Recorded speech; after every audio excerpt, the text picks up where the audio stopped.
Assalamualaikum warahmatullahi wabarakatuh. Apa kabar semuanya teman-teman?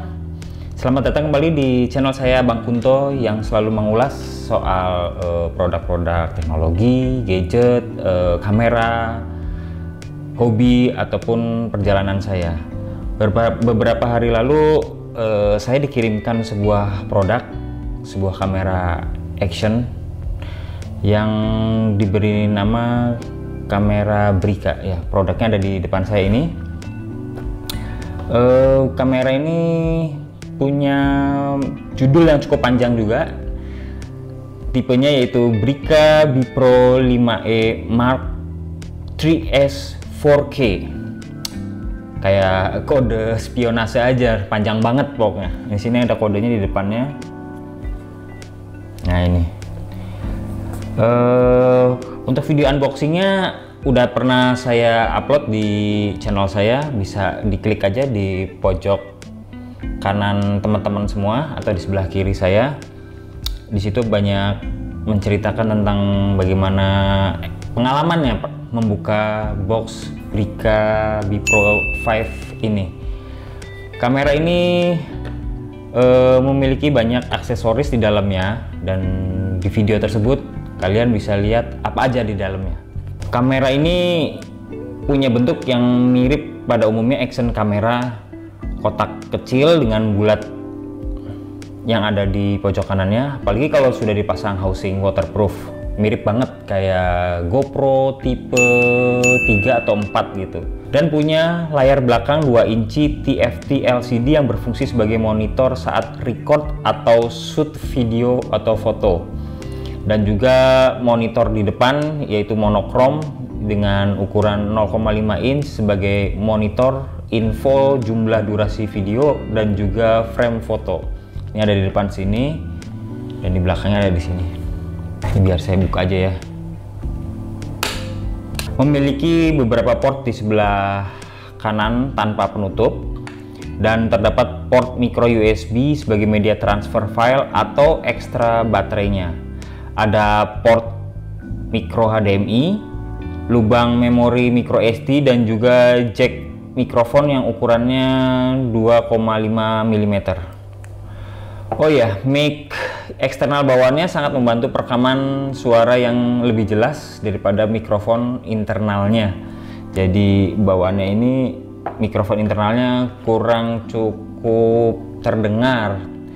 Makanya sepertinya Brica ini memberikan tambahan mikrofon eksternal itu untuk membantu supaya para vlogger atau pengguna kamera ini memiliki suara yang lebih jernih dan lebih jelas.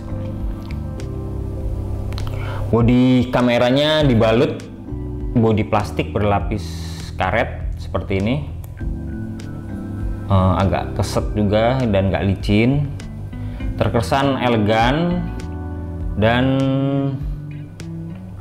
bila dipegang tanpa tongsisnya ini enak gripnya, dan ada tekstur di atasnya dan di pinggirnya ini.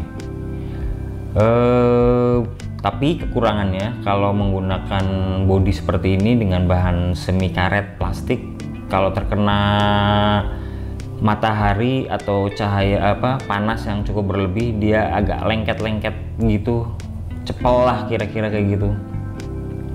Kamera ini dibekali oleh 4 tombol unik, yaitu pada tombol depan yang seperti ini ada logo powernya, dan ini berfungsi untuk menyalakan kamera dan juga untuk mengganti mode video atau foto pada saat pengambilan gambar.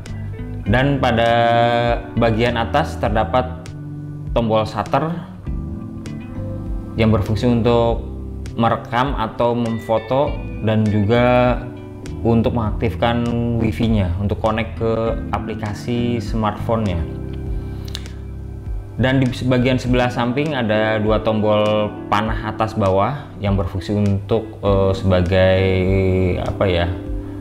kursor lah untuk memindah-mindahkan modenya. Dan pada tombol bagian atas ini, panah atas maksud saya, ini adalah untuk tombol menu juga. Apabila ditekan sangat kira-kira sekitar 3 detik atau 4 detik, itu akan memunculkan mode menunya.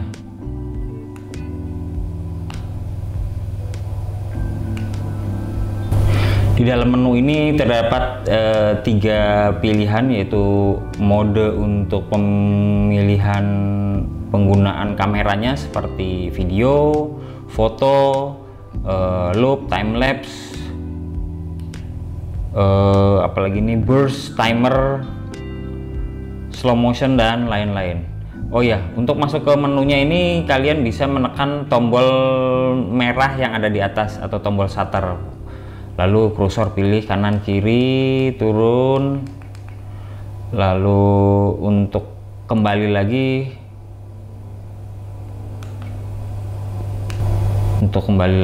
pindah ke,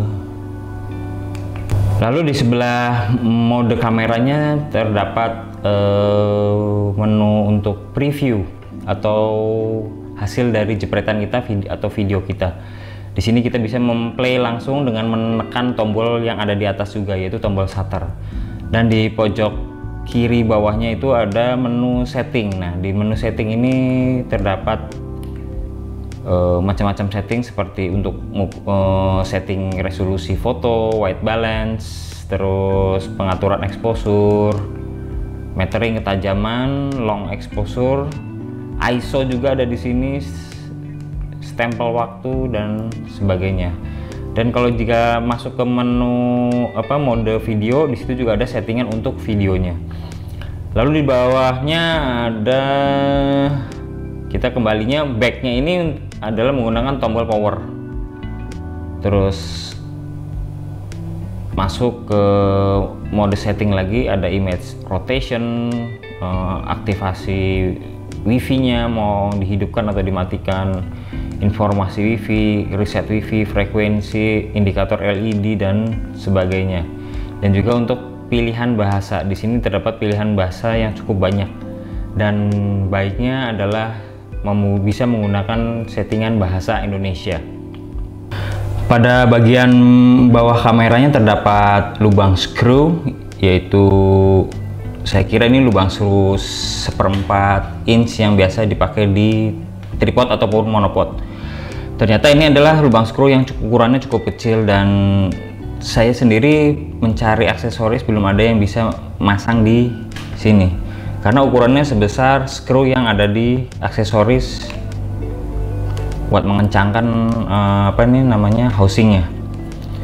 Seperti ini ukurannya. Jadi saya masih belum ngerti ini fungsinya untuk apa. Apabila ada teman-teman yang tahu fungsi lubang screw ini, bisa komen di bawah dan bisa memberikan informasi lainnya ke teman-teman. Oke, lanjut ke review penggunaannya. Saya bawa action kamera ini, Brica B Pro 5, untuk beraksi di atas sepeda motor saya, dan saya pakaikan di menggunakan chest strap berikut dengan housingnya, karena mountingnya itu harus menggunakan mounting di housing milik B Pro ini. Kalau hasil dari videonya yang bisa dilihat nanti itu ada footage-nya, goncangannya nggak begitu terasa dan lumayan cukup meredam sih. Lalu hasil kualitas gambarnya agak oversaturated ya kalau menurutku. Apa karena ukuran sensornya atau gimana, saya nggak tahu, dan agak buram karena kita menggunakan housing dari kameranya. Tapi pas dipakai dengan tongsis, dipakai berjalan, gangguan itu seperti ada gangguan jiwa gitu. Maksudnya gangguan di kameranya, agak mengganggu lah menurutku. Itu guncangannya agak kerasa lah, tapi lebih baik dibanding kamera yang tanpa EIS atau Electric Image Stabilizer. Kemudian pada saat kondisi malam hari, saya mencoba, footage-nya ada, saya coba menggunakan mic eksternalnya, suaranya ya cukup jelas terdengar karena mikrofonnya saya taruh di bagian kerah di bawah leher. Untuk hasil gambarnya pada saat gelap itu lumayan noise-nya agak mengganggu, tapi ya untuk kamera seharga tidak lebih dari 1,5 juta ini, atau kamera only-nya itu sebenarnya tidak lebih dari 1 juta, ya masih worth it menurutku dengan hasil gambar seperti itu. Dan saya punya saran sih, kalau misalkan ngerekam untuk ngevlog ataupun yang lainnya gitu, ada housingnya dibuka dan ada aksesoris yang untuk nempel di kameranya. Jadi si lensanya ini tidak tertutup oleh lapisan dari kaca housingnya. Itu hasilnya jauh lebih baik, dan apabila digunakan dalam kondisi yang kering atau tidak hujan, apalagi nyemplung di air. Jadi kalau untuk nyemplung di air atau kena hujan diwajibkan menggunakan ini, karena port yang ada di samping ini cukup terbuka lebar. Dikhawatirkan kameranya akan rusak. Pandemi ini banyak kolam renang yang belum membuka juga, dan saya belum mencobanya untuk dipakai untuk berenang atau nyelam ke dalam air. Hasilnya seperti apa? Kamera ini memiliki remote control yang sangat-sangat berfungsi pada saat untuk ngevlog atau selfie. Jadi sangat membantu lah. Lanjut ke kekurangannya. Setelah tadi kita ngobrolin kelebihan dari kamera ini, kekurangannya yaitu user interface-nya. Interface-nya itu nggak simple, apalagi menggunakan tombol-tombol seperti ini. Karena saya biasa menggunakan DJI Osmo Action yang touchscreen, ini jauh lebih sulit. Kalaupun ada menggunakan touchscreen, ini kamera ini bisa menjadi GoPro killernya untuk kamera action. Tapi ya untuk harga segini mau ngomong apa lagi sih, ya kan? Ini kan banyak fitur berlimpah dengan kualitas kamera yang ya untuk kamera di angka sejutaan ini cukup baik lah. Terus baterainya cepat habis. Pada saat itu saya merekam menggunakan Full HD 60 fps, itu lumayan cukup menguras baterai, apalagi untuk format 4K-nya, karena 4K itu memakan daya lebih banyak. Tapi kebetulan kemarin saya tidak merekam menggunakan 4K karena media editing video saya di rumah tidak mumpuni untuk memutar video 4K. Untungnya Brika pada paketan yang seharga 1,5 juta ini memberikan baterai tambahan dan juga charging dock. Jadi ada 2 baterai, itu cukup membantu pada saat kita traveling atau sedang syuting. Jadi apabila habis bisa segera ganti ke baterai yang masih penuh satunya lagi. Klik tombol agak delay kalau menurutku pada saat untuk mengaktifkannya, jadi harus sabar menunggu lebih lama, apalagi menggunakan housingnya. Tombolnya ini harus ditekan cukup dalam supaya bisa memfungsikan tombol-tombolnya ini. Jadi saran sih kalau pakai housing ditekannya agak keras tombol-tombolnya. Terakhir nih, apakah kamera ini layak dibeli untuk teman-teman semua? Menurut saya sih layak untuk dibeli. Untuk range harga antara 1 juta sampai 1,5 juta ini harga yang cukup worth it menurutku.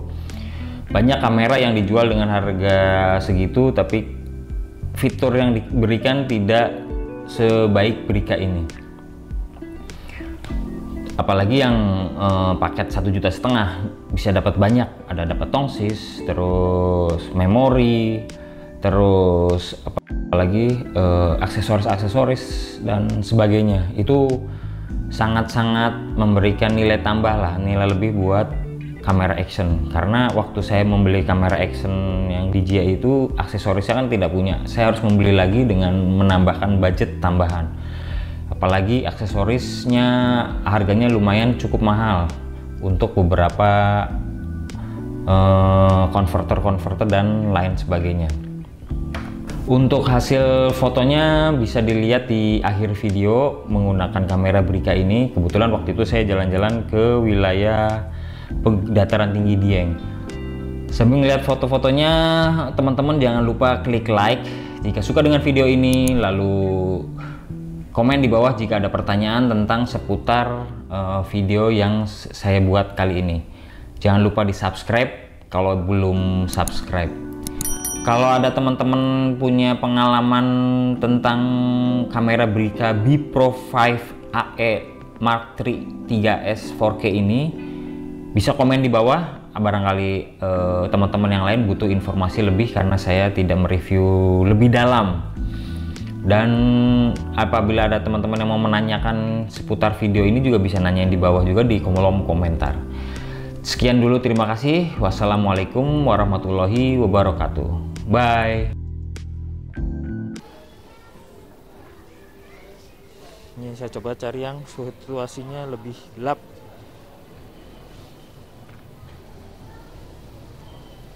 Dieng malam ini setelah diguyur hujan, suhunya sedikit menghangat sih dibanding tadi sore. Sekitar jam 4 itu udah 16 derajat Celcius. Oh, 14. Saya cek di jam saya 14 derajat. Kalau sekarang naik di 16.